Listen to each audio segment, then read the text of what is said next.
All right. Good morning, everyone. Good to see you here. Paul Trani here, and I'm going to dive into this Photoshop Masterclass tips, tricks, Timesavers, my favorite ones, and would love to hear from you as well. So, yeah, happy Friday for sure. Oh, brother, I can tell you some stories. I'm sorry you're sick. What a day, folks. So let's kind of switch over. Hopefully everybody's doing well. Again, I'm sorry you're sick. Jose, Felipa's sick as well. Works for me because then you get to hang out with me all day. Eric, Sue, Paul Ryan. That's right. That is my name. And hello, Lindsay Palmer. All right. So let's get started. I will dive into this. And know that I have quite a few things to show, and I'm trying to organize all of my thoughts. It might seem kind of random, but trust me, it's not. I'm going to go based on this list, modifying preferences, just different panel preferences, finding files and layers, like organizing things when you're painting, some painting shortcuts, brush shortcuts, some ways of compositing and just finding elements. Editing text quickly as well. So things like that. Is this the highlight of your day? I hope so. Cheers. I'm having a rough morning too, I'm not going to lie. I had 2 bicycles stolen out of my garage. So not to be a downer, but I'm just like, I just found out about it like 5 minutes ago. So that's where I'm at. But that happens. Life. Just be a good person. Don't steal. All right, so here we are in Photoshop. Okay. Starting out with, of course, you could see this file. I have some text in here, some different things. We're going to kind of dive into this and get this started right now. Okay, so some first things that I usually kind of stick with. I have this file. I have this one as well. This one has so many layers. It's crazy. Let's see how many layers it has. It's actually shown right behind me, but there's 340 layers. That's a lot of layers, okay? And depending on what you're working on is how you want to set up Photoshop. So I'm going to go into Preferences, and we can take a look at Preferences right in here. So going down, we're going to take a look at Performance right in here.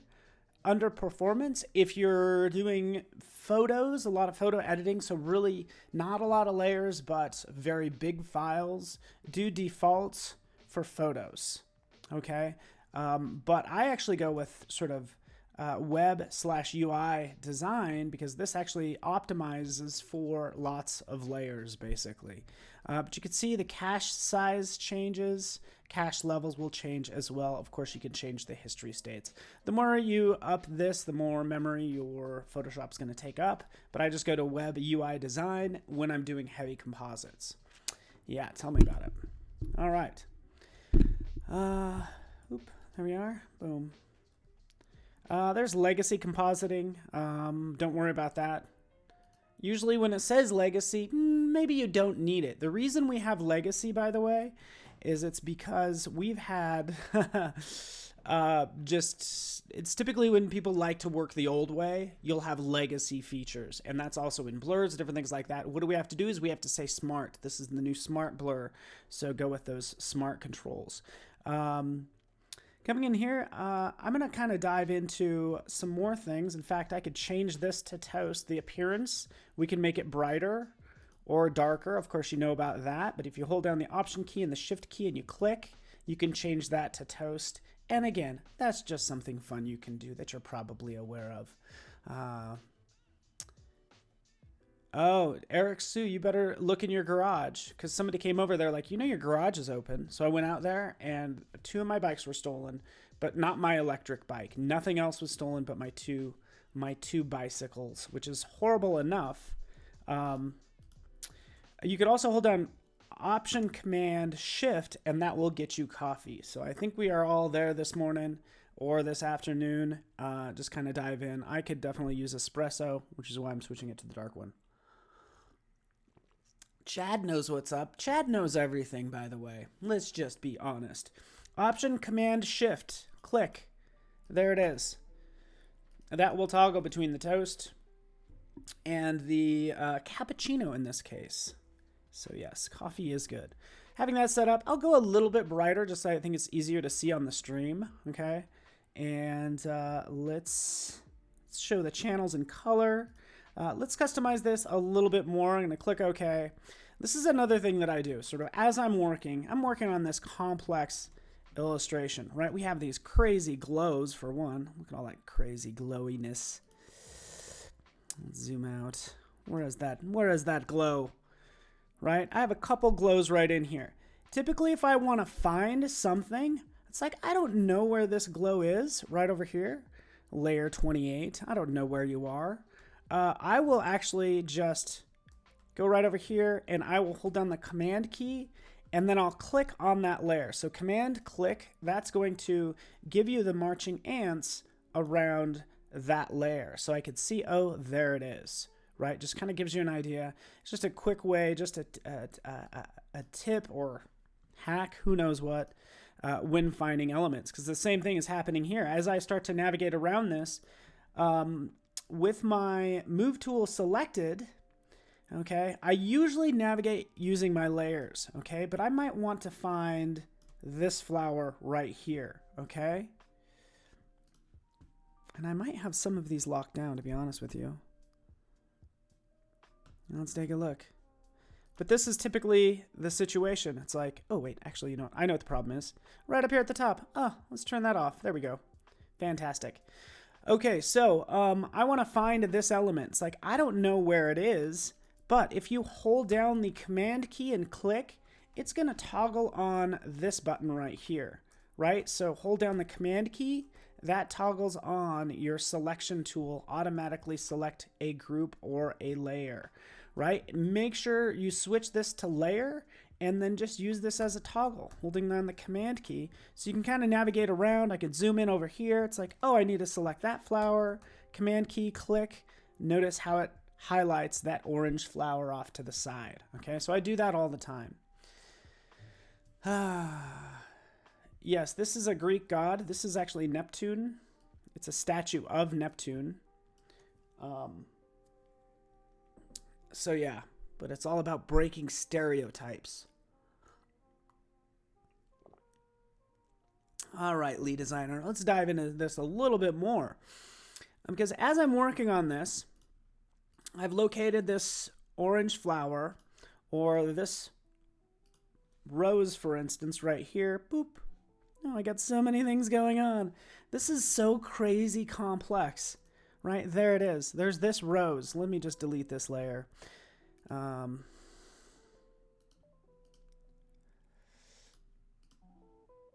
Make this a little simpler for us. There's a rose here somewhere. He's right down here. Again, using my same trick, I'm able to command click on that layer and then it gives me the marching ants, as I can see right here. It's like, okay, perfect. I can see that, right? I can duplicate this layer, right? You probably all know how to do this. You can do a command J to jump it. But usually what happens in these cases, and pardon me as I just change this a little bit. As I work on this object right here,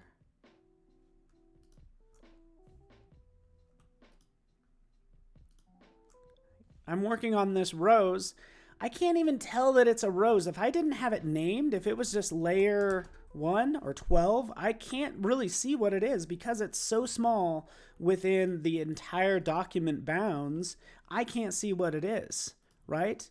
And then it also says layer 12. So these are two things that are not helpful for me. It's like, I could kind of locate it. Oh, there it is, thanks to my new trick. But I still can't really navigate my layers panel effectively when it shows the whole document bounds. So if you go into the panel options for the layer panel and go right over here, that's where you want to change this to layer bounds. So rather than the entire document, which is what it's showing now, show me the objects instead. Okay, so this should be turned on by default, to be honest with you. A lot of times I'll also uncheck this. You know what? Don't add a copy. You know how everything says like I would have, this would say layer 32, copy, copy, copy. I don't need that. I just don't add copy anytime I duplicate something. But look, oh, there we go. I can now see that this is a rose. And now when I duplicate it, Command J, jump it. That should also say rose. But anytime I add or duplicate that layer, like I'm doing a couple times, I keep on duplicating it, it always says rose. Rose, rose, rose, rose.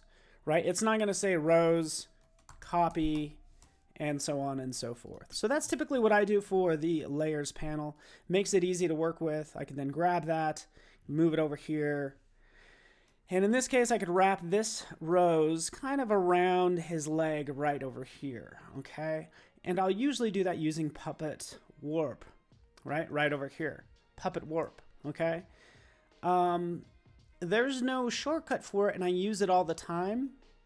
I don't know where his trident is. It got lost.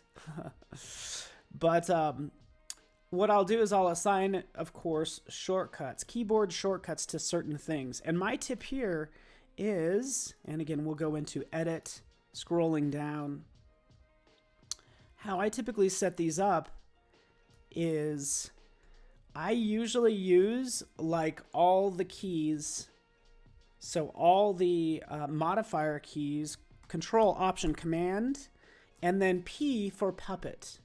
Or if I wanted to change this to my own thing, it would be C for Scale. Oh man, it's not going to work for that. Oh yeah, it did. It worked. So that's what I do for all my shortcuts. It's always going to be these three keys and then P for Puppet Warp, or these three keys and then C for Content Aware Scale. And that's what I do. If I wanted to do fill, I can add fill right in there. Just like that. It's usually not taken up is why I use it. In some cases it is, but I try to make it more complex because I know it's probably not going to be taken up if it's more complex. So that's what I'll do. I'll click OK, right? You get it. P for Puppet Warp. There it is. Add some pins. Boom, boom, boom. Wrap that around. Bring that up. Something like that. Zoop, zoop, zoop. Like that. Cool. Hit enter. All right, Marta, hello. How's it going? Lee, you are never too late. You are always right on time, and I'm happy that you are here. All right. All right. Okay. I have this rose. I actually need to maybe remove this end, right? I kind of need to remove that end to kind of make it look like it's wrapping around. And a lot of times I'll select this and I'm like, yes, I could delete it. We know we need to make this a layer mask. Okay. So to make this a layer mask, you can go to your layers panel. Let's pull this out just so we can see everything nice and neat. Oh, good Lord, help me.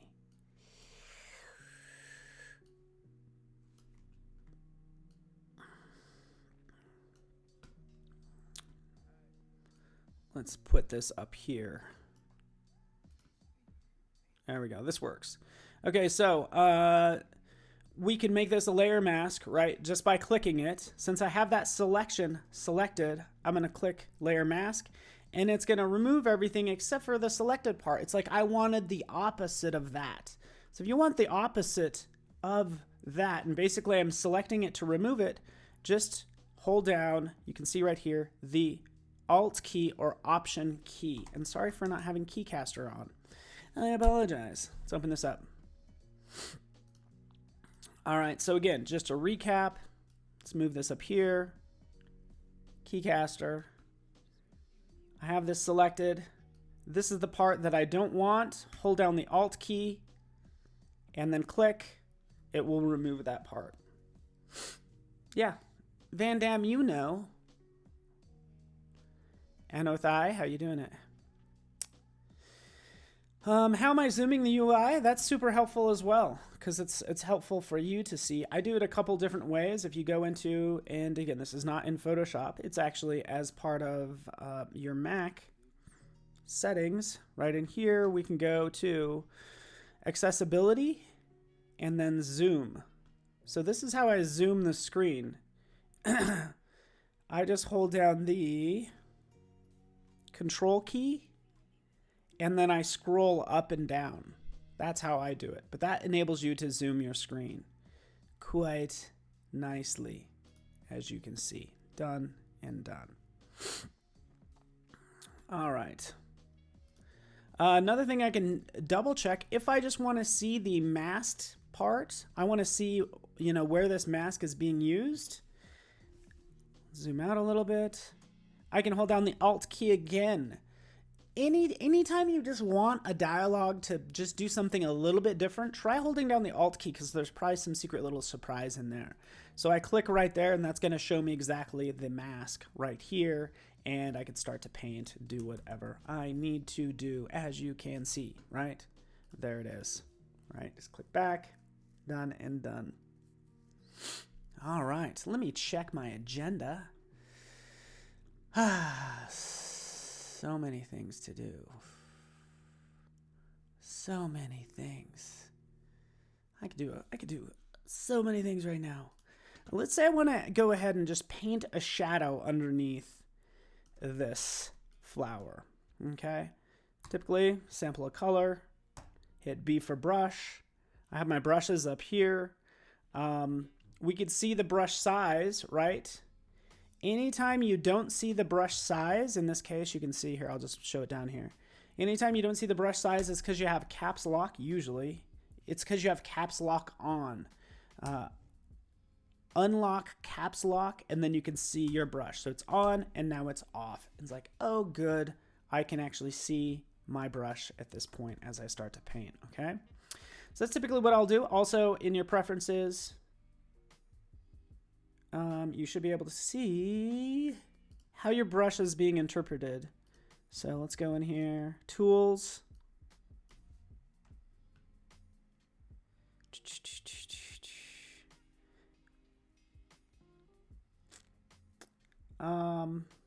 Cursors, here we go.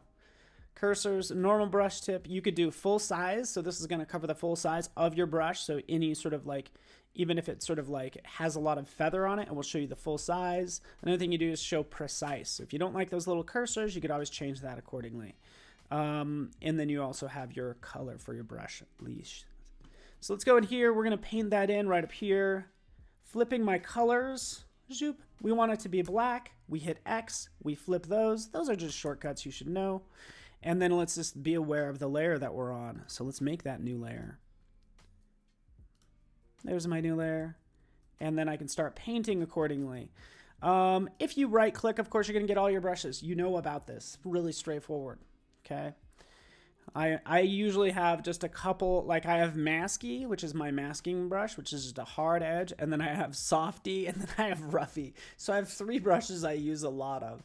And yeah, there's other. I have all of Kyle's and all that fun stuff. But I typically just have my brushes organized up at the top under Paul's favorites. This is something new that we've added, by the way. Just the ability to allow you to organize these brushes has been like hugely helpful. You can see the size of them. I just crank it up pretty large so everybody can see. And then from there, I can create a new brush group if I want to. And this is the best brushes ever. Right? And now we have that one, and obviously I can move that wherever. So you get that. You understand how that works. That is new. Actually, at this point, here's a question for me. And let me double check chat. If you're joining me on YouTube, hop over to Behance if you could. I'll try to keep track of that chat as well.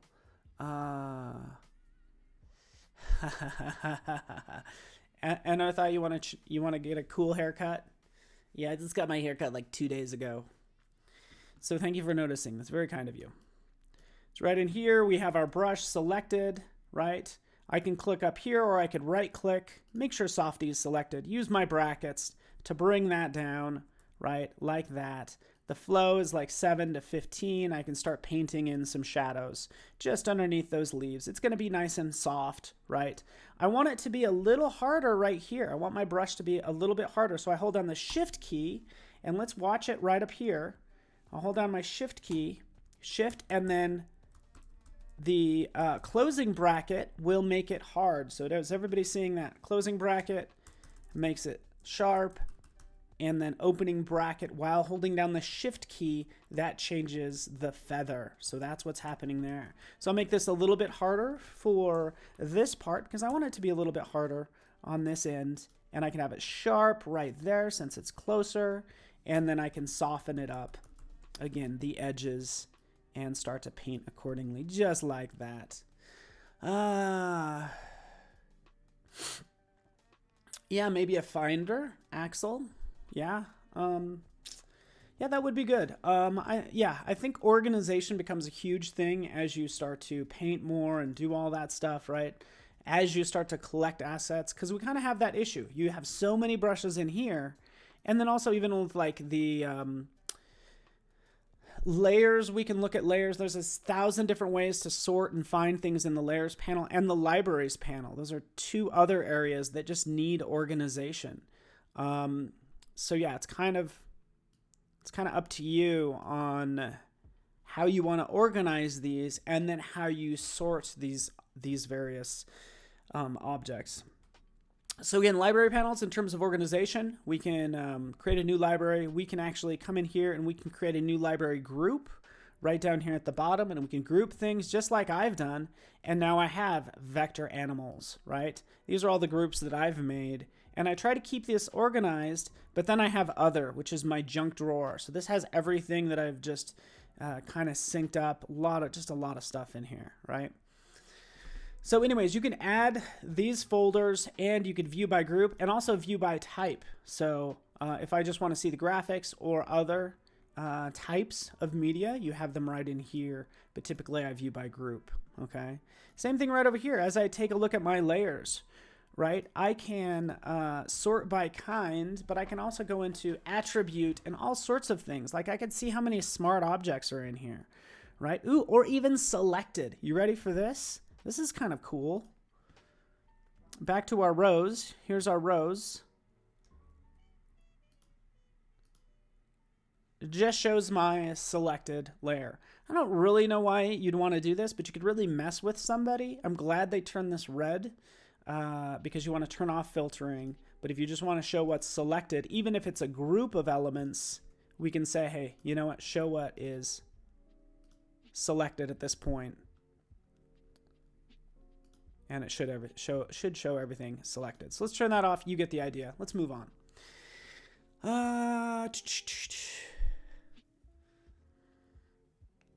Yep, all the shortcuts. Really what you want to do is whatever you are doing on a regular basis, you eventually want to learn the shortcut for it. Because you probably know different shortcuts than other people. Just, that's all I'm saying. Right?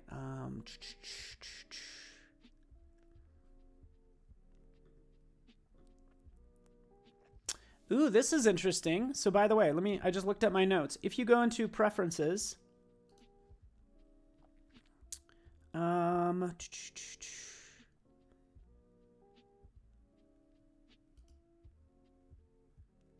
just taking a look at this.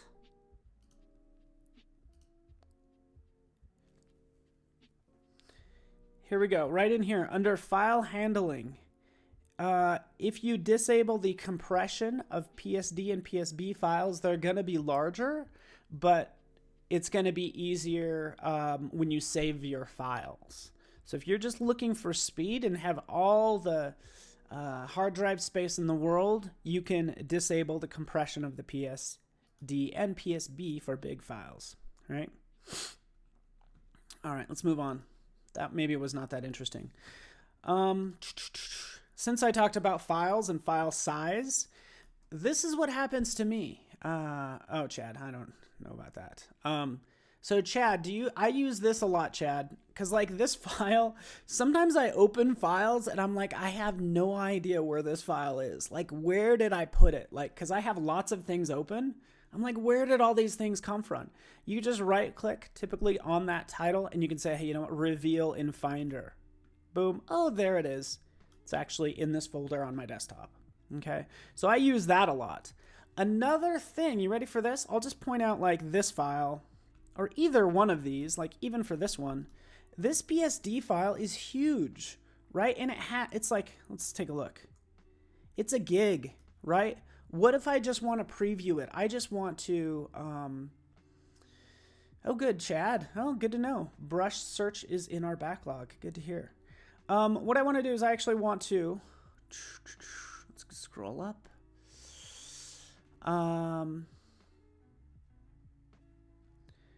Here we go. I just want to open up a flattened version of this monster file, okay? Well, I can do that by holding down Option and then Shift. So Option and Shift, and then Open. Just double click, right? It's actually already open, so maybe it won't work with that file. But let's try another one, because this is what I do a lot. I have this like, let's go to this file. It's just so messy and crazy. This one right here, that's on my laptop cover, right? It is huge. You know, it has so many layers. It's not that bad. Option Shift, double click. It's going to open this and it's just going to read the composite data instead. So this actually opens much faster and you can see it's all one layer just like that. Okay. So that's how you can open up just a sort of a JPEG of a PSD, which is super fancy. Let's close that. We can continue working. Hello, Muriel. I like that name, Muriel. Hey, Mark, good to see you here. Angelo, this will be up later, of course. And again, we are talking about some top tips, tricks, time savers. I went through all the preferences. I went into finding files and layers, right? Went through some painting shortcuts. And now I'm going to get into some editing of texts and different things as well. So let's move on. Yes, exactly. Jack says, likes the time-saving tips for files, right? Locating the file, I love this, reveal in Finder. Finding another file, whatever it is, and then opening that file based on just its composite data is what you can do, and that's exactly what I'm doing right now, right? Cool. I opened up this file. I'm going to show you this real fast. If you are doing interfaces, by the way, maybe you want to scale them in certain ways. Well, you can go into Edit, and there's Content Aware Scale. Okay, and this is kind of Jesus Ramirez pointed this out to me. Using Content Aware Scale for interfaces. So selecting Content Aware Scale will scale this down. As I scrunch this up, it's going to get rid of all this like pixel data right in here. Ooh, this might be more complex than I expected. There's some little dots in there. But if we grab this, we could shrink this up and see what it does. It doesn't distort the images. It's aware of the content when you scale it. So I could shrink this down and start to work with the smaller version as I'm doing right now. Holding the Shift key, zoop, just like that. It doesn't distort and works pretty well. Pretty cool, right? Fantastic. Zoop. Zoop. You get the idea. What about numbering files as well? Anita, kind of curious as to what you're talking about when it comes to numbering files. What you mean. I think numbering files and the naming of files gets to be important when you start exporting out content. Okay, so the naming of things is pretty important. All right, so yeah, so that's kind of cool. Let's close that. And actually, since I was talking about interfaces, I had this one open. I'll do this really fast just for colors. If you're working on interfaces, maybe you need to load in the CSS colors. We have our swatches panel. Let's just do this really fast. Let's have this reset swatches. So these are typically the swatches I have, but maybe I'm working on this interface and I actually need to use the colors from a CSS file that are already predefined. Well, just so you know, yes, you can load up swatch files, right? We get it. Are they ASE? Is that right? But what you can actually do is you can go into load swatches and actually you can select a CSS file. So it's not even a swatch file, it's a CSS file. I think you could do HTML as well, which I'm really interested in trying. I'm gonna select open and it adds those colors right down here. Just added these 3 colors. Okay, in fact, let's just do this. Let's replace all these swatches with just the style CSS just to prove my point. Boom, there you go. Here are my 3 colors. Here's my history, but here's my 3 colors that I'm working with from that CSS file. All right, fantastic. Let's move on. Align objects is unavailable. Explain more, Anthony. Would love to hear. Cool. Just so you know, and I want to, since this is live, I want to like pay attention to what you guys have to say and your thoughts. I do see that Anita's talking about numbering files and stuff like that. I kind of want to talk about outputting because I think this might help you if we're talking about, oh, good. Jack, you use swatches all the time. This is amazing. Good to hear. Again, that goes for HTML as well.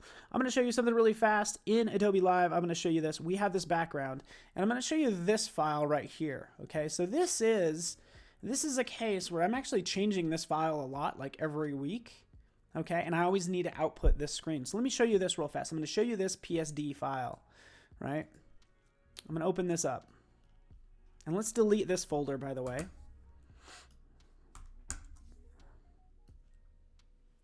Did everybody hear that my bike got stolen this morning? 2 bikes of mine. I'm so mad about that.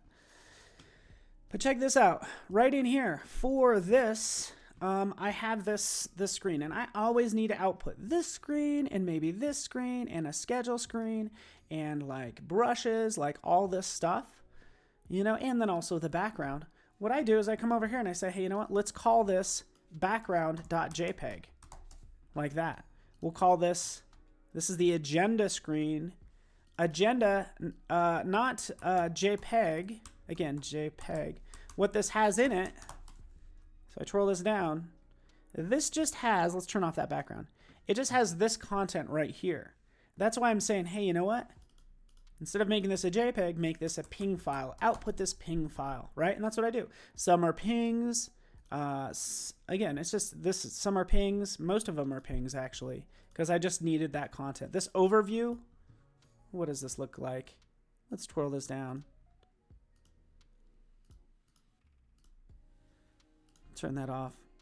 Switching it up a little bit. Let's do something like that. So again, I'm having all the fun that I want right in here. Just adding that like so. Maybe actually stretching this out. I notice that's off a little bit. But this file as well, ping. Change this to JPEG. So I have JPEGs, I have pings, right? And you know, even within here, if I wanted to, for this text, I can say text layer.png.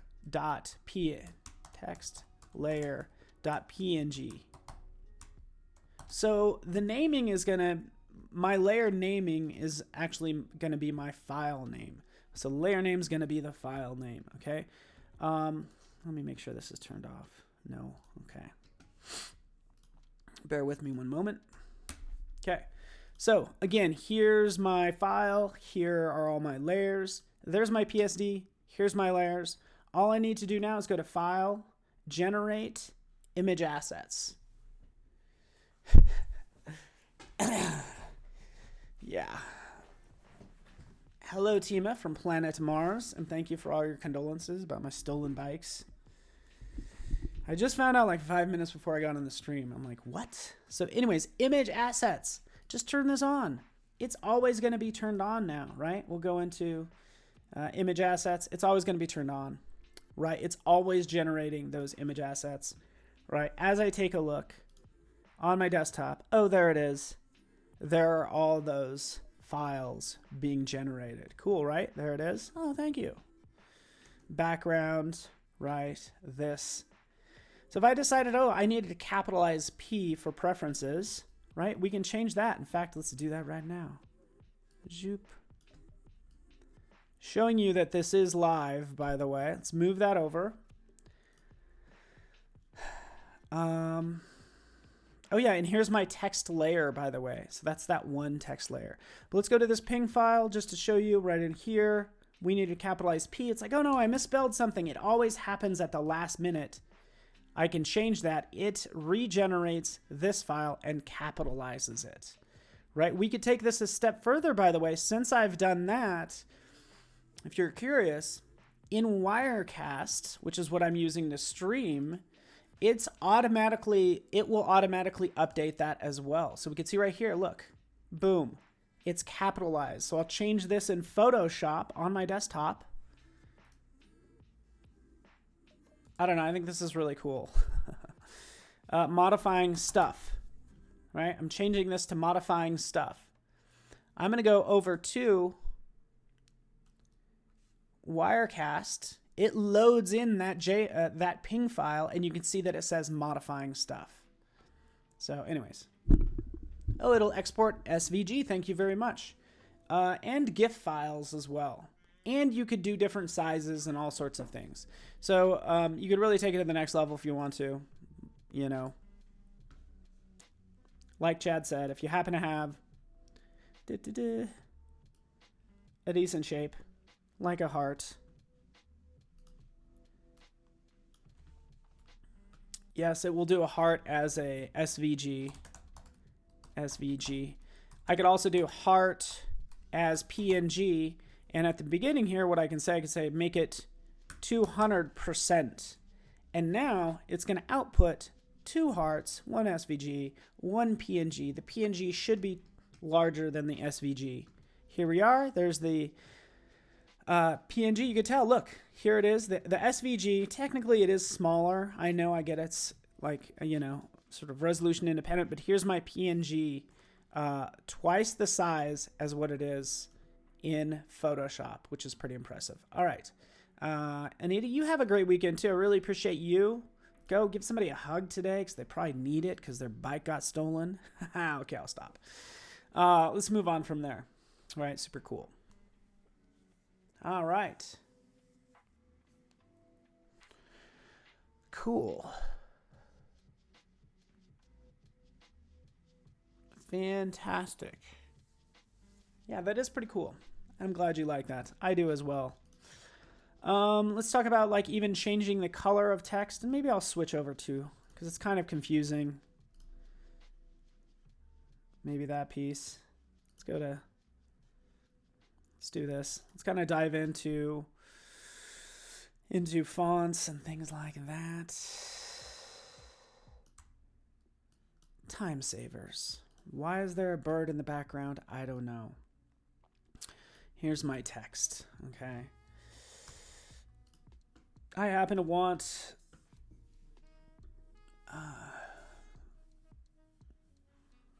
I happen to want to change this text color to my foreground color. So there's a shortcut for that. Option backspace or delete changes that color. Did it do it? Let's double check. Properties panel, yes it did. It's interesting that I have a little bit of shading. It's a little weirdness there. But basically all I did is I want to change it back to white. I could do that too. Command key backspace. So command key backspace makes it the background color. Option key backspace makes it the foreground color, just so you know. So you can easily switch those up. I want to do something even better. And I'm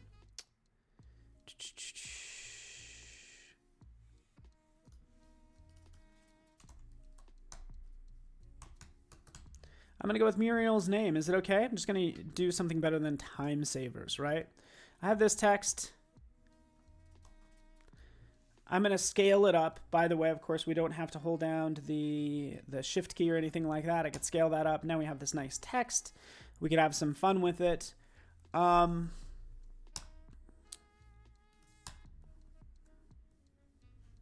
have the text tool selected. If you have the text tool selected, by the way, you can make this pretty quick. So if the text tool selected, whatever tool you have selected, you can hit the enter key and it's going to highlight that very first field. So it comes in handy with type. It's like I have my type tool selected. I hit enter, enter highlights this field. So that's what I'll do. It's like I'll be working. I need to change this, hit enter, and then start tabbing down, right, with my down arrow, right? And of course, I can sort and do all that fun stuff. Gina's asking about command key combination that does a gradient. Oh, interesting. I would like to know if there is a way to just add a gradient. Typically gradients, by the way, gradients are interesting because if I wanted to add a gradient to this, there's actually two different ways. So if there was a shortcut key, it would have to be executed two different ways. One of those ways, if I double click on the layer style, it's going to be adding a gradient overlay right in here, right? So that's one way to adding a gradient a gradient to this layer is using a layer style. The second way is, of course, right down here and, right up here, adding a gradient as a separate layer. So there's two different ways to add gradients. I'm sure there's shortcuts for both. I'm sorry, I don't know them. I don't know what to tell you. But in this case, to be honest with you, I'd want to actually have this more compact and have it applied directly to that layer. And I'd say that looks pretty good. I'm going to go into this. I can kind of sort through all these fonts. I could do it over here in the properties panel as well, which is nice. We can get something kind of cool. You could see some fonts that, of course, I've favorited. You guys get all this. You know how this works. I don't know if there's anything special that I can tell you that you don't already know, right? Because, of course, I want to go with script with Muriel. We want to make something pretty, right? We can go in and select something kind of nice.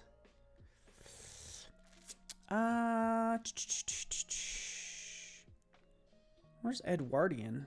I should have Edwardian in here somewhere.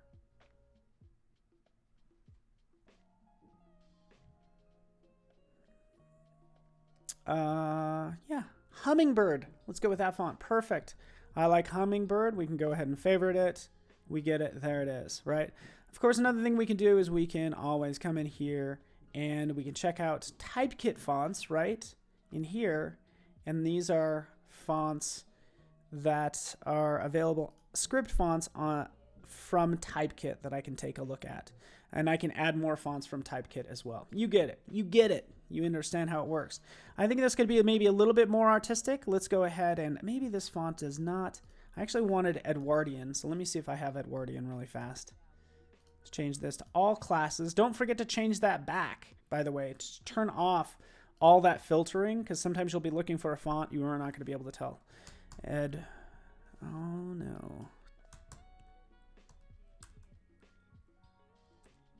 Oh well, I guess I don't have it. I apologize.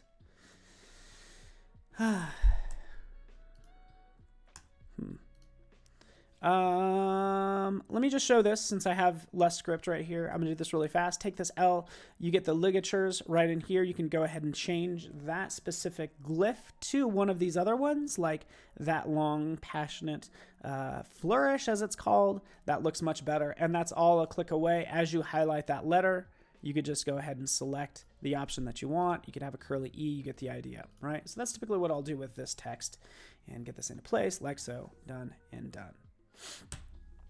How can you make the text behind the wings? Super easy to do as well, right? A couple different ways. What I typically start with is I would just go to right over here to a selection tool. Maybe you'll use quick selection, but really what you want to do is just do a select subject, right? So that's what you do. Click select subject. We're lucky here because the subject is very clear that it's these two, but notice how it automatically selects these birds. Okay, then what you could do is you could go to selected mask, click right there, and you can start to clean this up a little bit with the right up here. You can see this refine edge tool. Okay, and in this case I actually want to remove, so alt key, kind of remove that spot right there.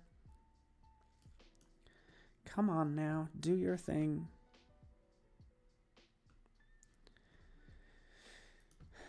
or just use my selection tool right down here. I basically want to remove that part. Why is it not? What am I doing wrong here, people? Let's just paint. Oh, look, he's got a little ant in his beak. He caught a little like flying ant or something.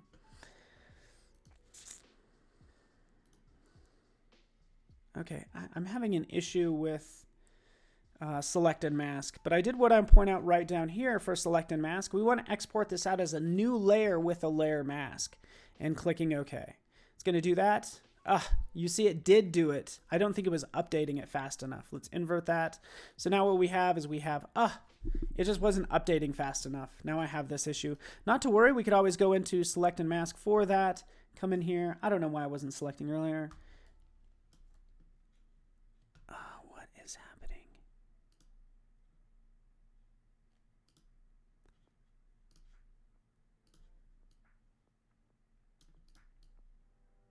I apologize.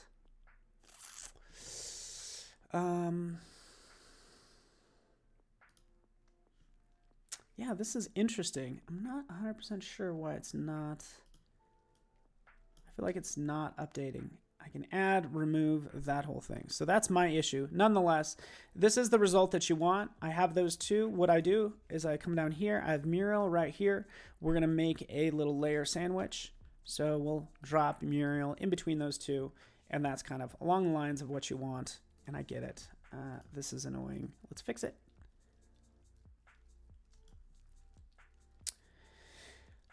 Shortcut, Shift, Delete. I'm just going to fill that with the foreground color. And there we have that. All right, cool. Oh, Gina, that happens to you too. I don't know what's going on. I have something. Sometimes you might have some like use last, last use settings that might have been checked in there. Either way, this is more along the lines of what we want. I will typically do a layer sandwich, so I'll maybe put this on top. I'll have text up here, and this M will be in front, and the rest of that will be behind, and then we have that nice depth, as you can see. Works out pretty well. Cool. Muriel. All right. Another thing to think about when it comes to selections is, yes, I typically start with select subject, by the way. But it all depends on your object, okay?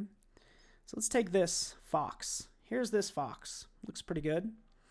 I could try select subject. Let's just see what happens. It might actually do it.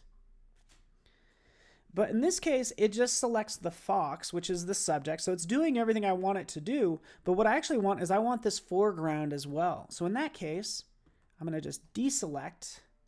And I'm going to go to select up at the top, right down here. We're going to do focus area. Because I know that I want just the part in focus to be selected. So selecting that, no hands mode, it'll go through. It's on auto, by the way. And then it selects that fox and the foreground exactly what I want, okay? And by the way, you can tighten this up some more, so you can play with these all day long. And by the way, this gives you a new layer with a layer mask as well. So we want to make that layer sandwich again. Boop, clicking OK. There we have that. And we can add that text right in there as well.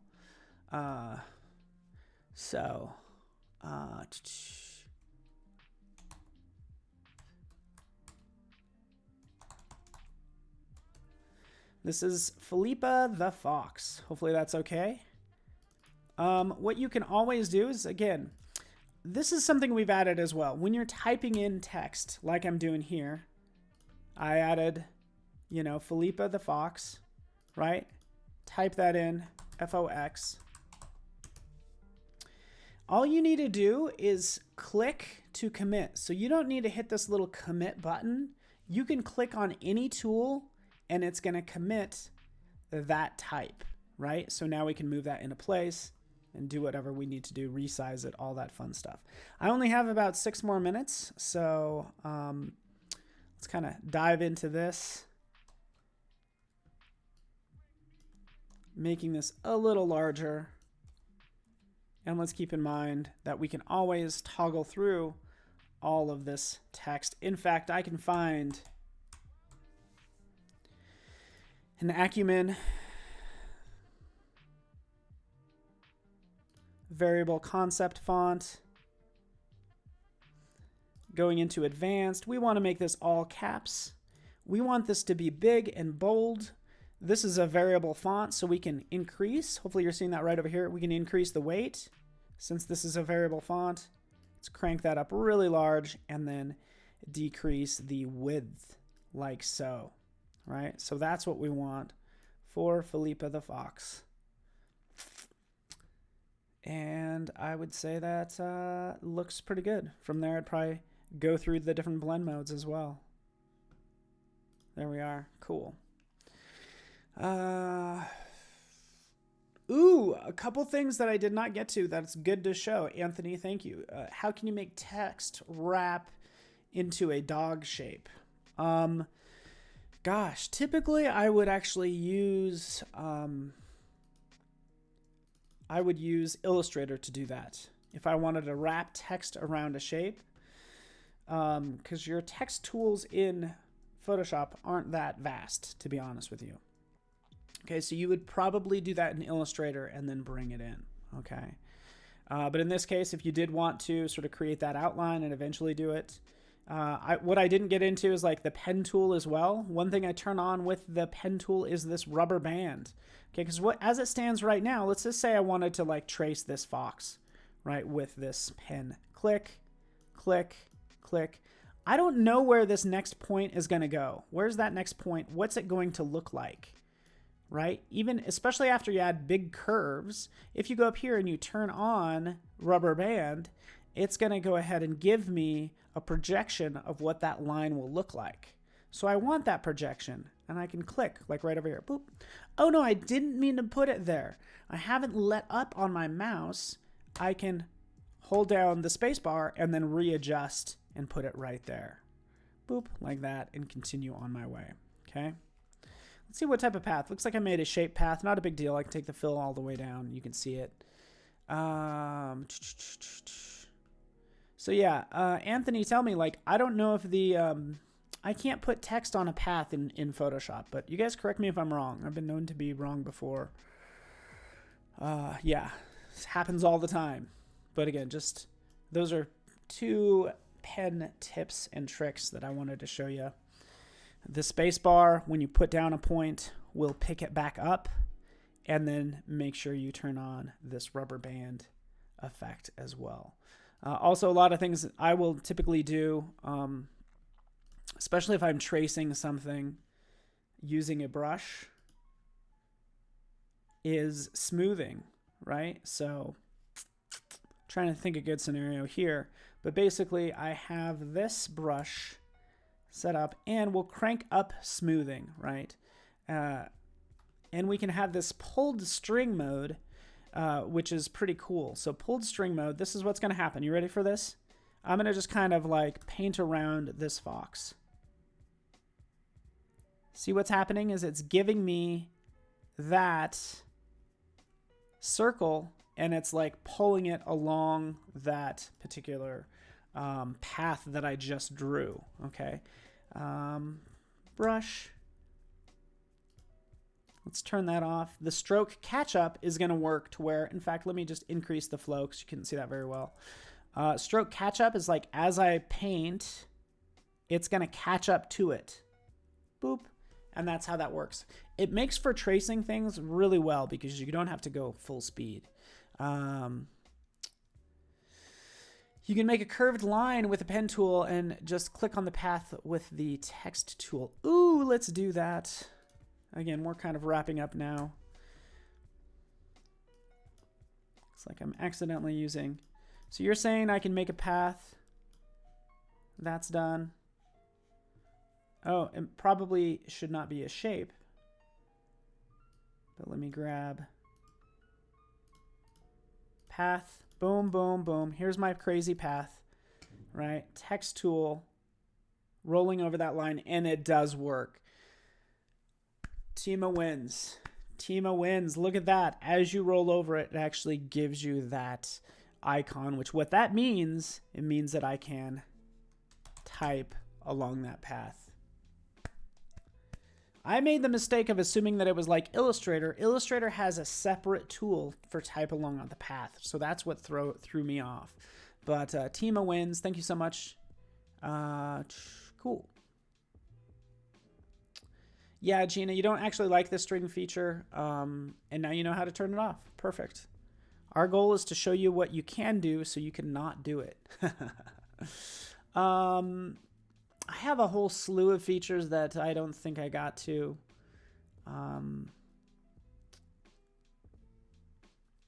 Yeah, I'm scrolling through this long list of shortcuts and things that I'll have to get to later on, but that's why we have these master classes. I'm not only learning from you, but hopefully you're learning something, and I'm here every Friday, so happy to, yeah, I'll be covering more of these later on. So thank you, Chad, for your help, and Tima, and everybody hanging out with me, even people on YouTube, Oscar and Mark, and everyone. And what is this for? It is for fun, but it's so we can get better and be inspired by one another, and hopefully you were inspired today to create cool stuff is the goal. So thanks so much for watching, and this will be available later, of course, for the replay. So I'm going to end with everything that we covered, which included some modifying stuff, because one of the things we did is we actually used the generate feature in Photoshop and actually changed text live, which was pretty cool. Felipe, everybody have a wonderful weekend. Really appreciate you. Fantastic. Stay in touch. Be kind to one another. Call your mom, drink lots of water, and floss. Thanks, everybody.